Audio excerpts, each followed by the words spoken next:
Well, I would say that it was Don following the Lord's leading in his life and my coming alongside to support him in that. It was a long journey. We've been married for 40 years, and it's been interesting to see what God has done in my husband's life. The ministry that we are currently in is our empty nest phase of life. A little over 17 years ago, when the last child was going off to college, I knew that he really wanted to do music and missions full-time. I knew he wanted to see what God would do with that, and so we just started on this journey very slowly, one step at a time. My role is really just to plug in where I'm needed. We do have gifted people who volunteer alongside of us, but I oversee a lot of those little things, and we have a wonderful person who manages our finances very carefully, but I also oversee that simply to make sure that everything is going where it's supposed to go and everyone understands what their roles are. And I'm very involved in the ministry that we have in India, and in particular, we have taken many widows off the street who want to help. They want to support themselves, but they have no means, and so they make scarves. And it's just a wonderful ministry, but it involves a lot of work. And so I'm involved in that. When the scarves then come to the U.S. from them, I make sure that we have ways to sell them, and 100% of what we sell them for goes right back to taking care of them, and they feel good about themselves, and I have a lot of fun doing that. I am married to a man who is very humble, and he simply wants to serve the Lord. He knows that we live in a world that's very lost, and so he uses his trumpet as that foot in the door to present the gospel wherever the Lord opens the door. I love Don's philosophy of missions simply because he's never been the kind of person that makes detailed plans and then lets the Lord know what he intends to do. He is truly one of those people who just goes when a door opens and lets the plan unfold. And what he does in missions is simply find someone in that country, and he works with an indigenous pastor who's already doing a great work, who already has a ministry but needs encouragement, needs financial help, and he comes alongside that person, brings teams, raises funds, does whatever is needed. But that really is his heart, is just to let the Lord open the door. We've never had long-term goals, real detailed plans. Really, our goal is simply, Lord, show us where and show us what. And God has been so faithful in doing that. It's been an incredible journey.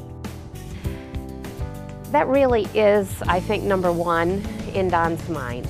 In fact, I'll be honest, sometimes we'll go into a church where I believe with all my heart that everybody's already a Christian, and he will spend 10 minutes effectively sharing the gospel. And I'm thinking, oh, come on, tell them about the orphans, tell them about the widows, and without fail, I'm humbled, brought to my knees because someone responds. And I think, his heart is that he doesn't ever want to meet someone who says, why didn't you tell me? And so that is number one. And while we very much want to meet the physical needs of these precious people that we meet that are living on the streets, they're begging, the goal is always that they would see the love of Christ through what we do, but that they would hear the gospel. And I think recently on a trip to India, he was talking to a large group of women from our widows' homes, and he asked for a show of hands. How many of you were believers, knew about Jesus Christ, before you came to live in our home. And it was pretty much not a single one, a few.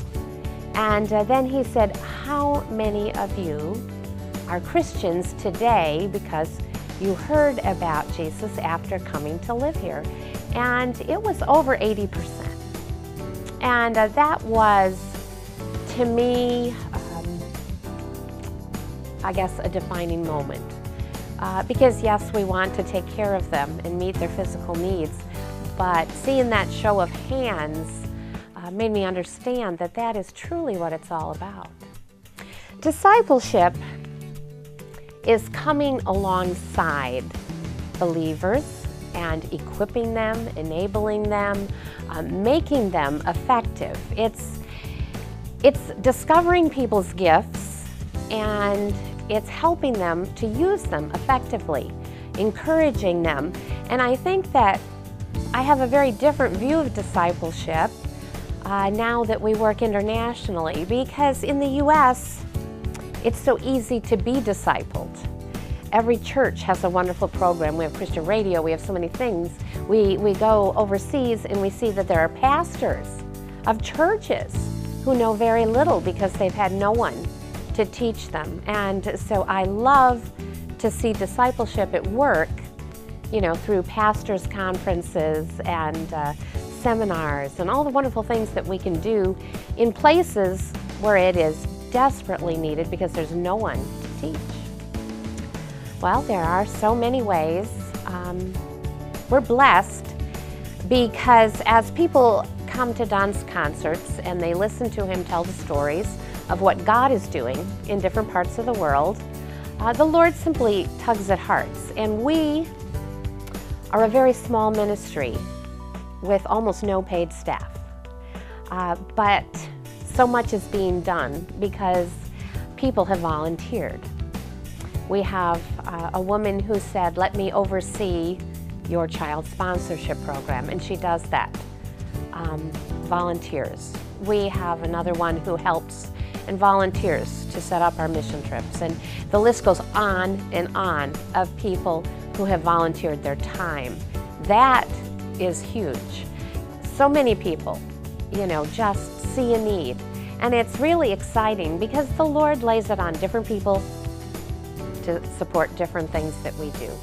The one thing we promise people is that if they would like their money to go to a certain country, a certain group of orphans or widows, that's where it will go. And we're very thrilled to be able to do that. So people can pray for us, they can give financially, they can volunteer, and it's just fun to see how God touches hearts. I do what I do, which really is following my husband's footsteps. And I know a lot of women would think that's, you know, not cool, but I think it is. Because it's just been a great adventure. And honestly, most of what we're doing was initially Don's calling.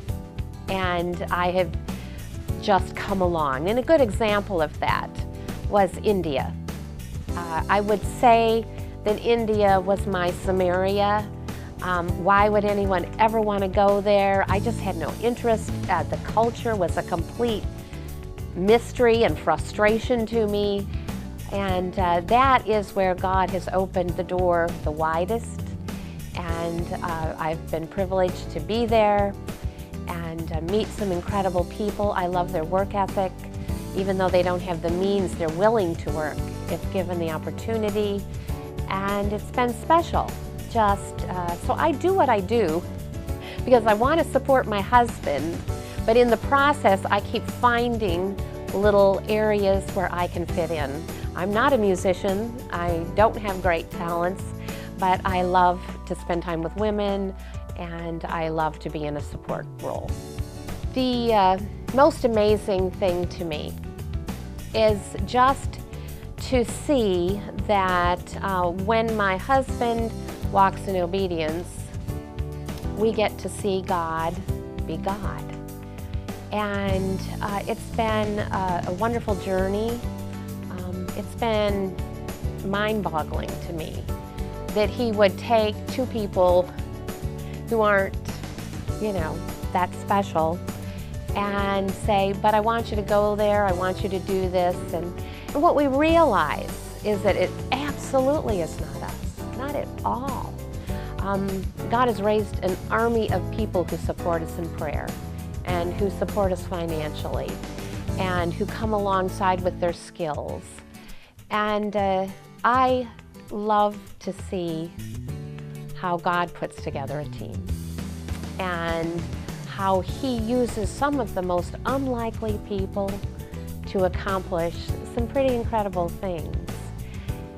And the thing that I'm the most amazed about with Don is that nothing seems to scare him. Maybe it does, but he never lets me know that. And so he has said yes to things. Oh, there's 40 additional children showed up at the door in India and need to be taken in. And we have no financial means to do that. But he believes that God sent them to our door, that that's something he should do. And he just does it. And then we get to sit back and we get to watch God say, yes, of course I sent them to you. And of course, I'm not gonna leave you wondering how to take care of them. He answers our prayers every time. We have miraculous story after miraculous story that we could tell. Just when something was needed, it was there.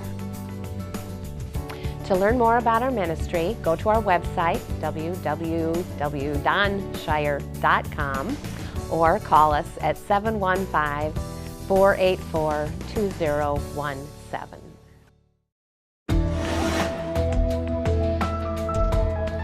If you know of a ministry that we need to know about, please give us a call, 888-641-8606, or take a look at our website, revelationstv.org.